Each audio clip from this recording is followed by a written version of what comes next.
All right, you guys, I'm back with another video, and today we will be discussing Ardun, the God of Fight, the Prince of Natak. Now, I was kind of this video is more. It's gonna be a little bit short because it's really more of a segue into another video that I plan on making about another character in the series by the name of Taijin Jin.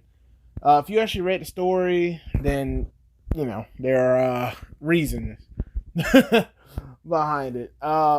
Regardless of it, like I said, he's a very interesting character, and I actually like him. And he's a really good, I guess you could say, beginning portion to actually scale how powerful some of the other characters are in the series. So I probably should have did him before the Daiwi situation, but I feel like this will work as well. So I feel like I want to discuss him before I actually go into how powerful some of the other characters are when I actually go into later scales of God of High School characters. So with that being said, you guys strap yourselves in and we're going in. All right, so first off, though, of course, like usual, spoilers. So there's only one season out, and it only covers the first arc. So, whew, you've been warned. Now, to actually kind of discuss how powerful Ardun, or I'm just gonna call him Natak. I like Natak better. Discuss how powerful he is. I need to go over Morihjin and his son Wukong form, and how powerful that should be, and how his fight with Taik Jigo actually went, or Taik Jigo. I can never actually pronounce these names. Now, the reason why this is important is because these two characters play yet again, their own version of beginning scaling into how Natak should be, and it'll make sense later on in the video. So to start off, I'll talk about Taik Jigo. As you know, like I said, he was the villain Sotoso in the first arc of the anime. And the reason why he is important in the scale is because of the many powers that he possesses and the many forms that he has, as well as his fight with Morihjin.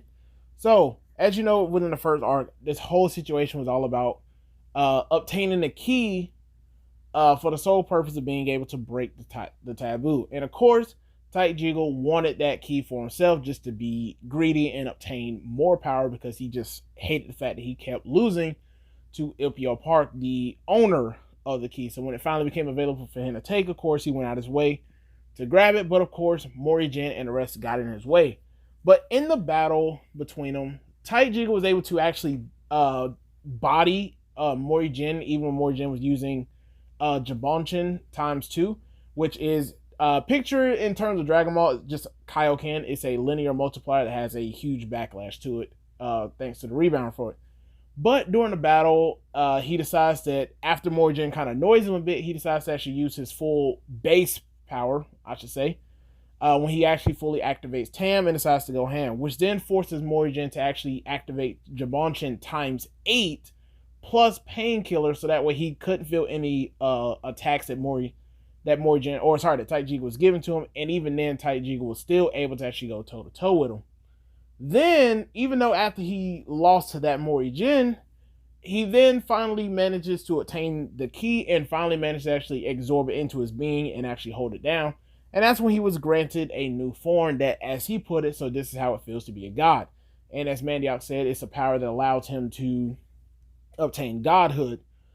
Even with this power, though, it does in turn grant him even more power, and it should in fact be scalable to being at bare minimum even with Morihjin using 8 times, but I would really say above it, considering Taik Jigo just using 10 was still actually able to throw good hands and actually still damage that more.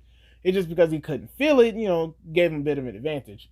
But this form then causes all of these seraphims and Nephilims to actually appear, and sparks a memory with Morihjin that then allows him to finally achieve his son Wukong form that we seen at the end, where he finally summons Yao, or the power pole, whatever you want to go.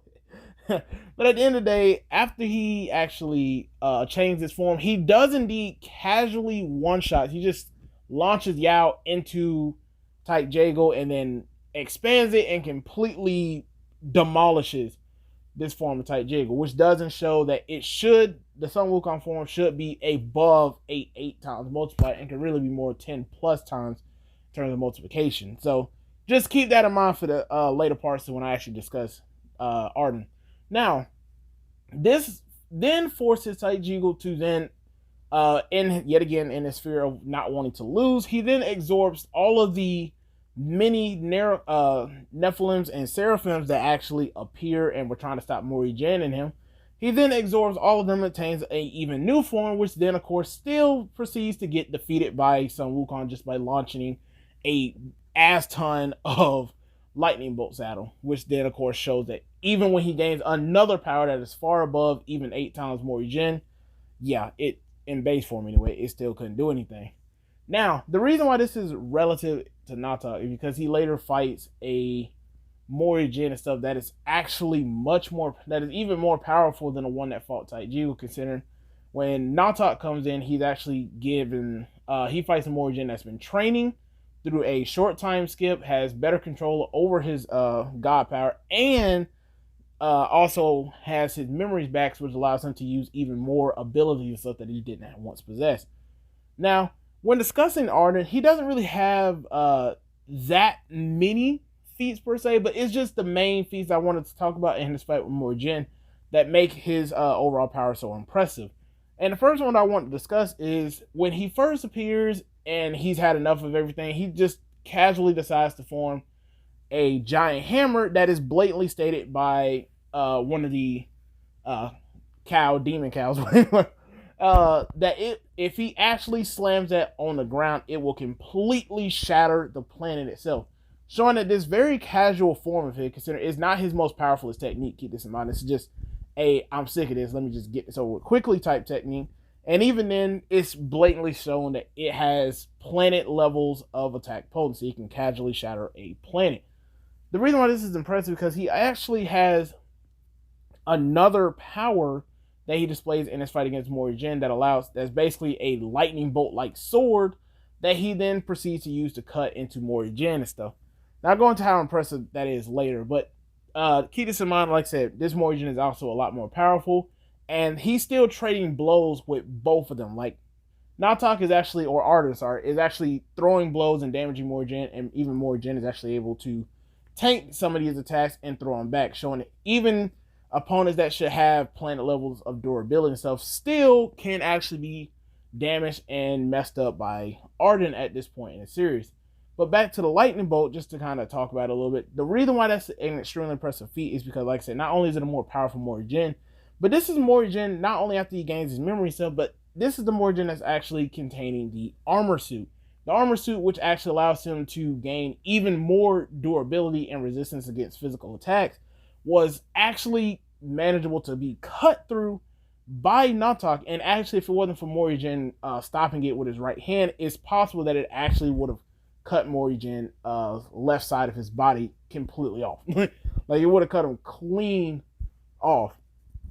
And this may not seem that impressive when you consider the fact that, like I said, this is a much more powerful Morrigan, and this armor suit grants him even greater levels of durability, and the fact that Ardun actually cut through the armor suit, it shows this really impressive, considering at the very end of the arc, we see Morrigan in his base form after already being heavily damaged and fatigued and nowhere near his full power. Just base Morrigan and already not even full power base, just fatigued and damaged base, literally survives the entire planet exploding on him, being caught in it at point blank range. And we find out that nothing happened to him. He was just perfectly fine. He took the explosion and woke up. Like, he was not damaged whatsoever by the explosion. He just tanked a planet level explosion in his base form. So like I said before, when I was referring to how Natak is battling a much more powerful Morrigan while being a Sun Wukong with the armor suit, it shows, like I said, that's 10 times bare minimum stronger than base form, let alone a fatigued base form. So just to kind of bring that to account. Another shows of how powerful he is that Morrigan, even after the whole planet exploded and he goes through even more training and becomes even more powerful, then compares Ardun to the 7th owner. Because at this point, they're in the 6th floor of the skyscraper and he only fought the 7th. So he blatantly says that the 7th owner basically is as powerful as Natak. Now, I have kind of mixed feelings about it, because this is a much more powerful Morrigan and stuff that was actually struggling against it. And the 7th owner just has really good regenerative ability stuff. But still, just for the fact of Ardun to be compared to the 7th owner is extremely magnificent, considering at this point, like I said, Morrigan is actually much more powerful than he was when he actually fought Natak. And that actually isn't that bad a feat. And the more I thought about it, I was like, that's actually pretty good considering Morihjin only won that fight because he literally hit Natak as hard as he could in the exact same spot numerous times over, and only won because he, by giving him a tiny scratch, implanted a fraction of a copy of Yao in it, and it expanded it. That's the only reason why he won, which can easily segue us into our next topic about another reason why Ardun is so powerful, and that's his durability.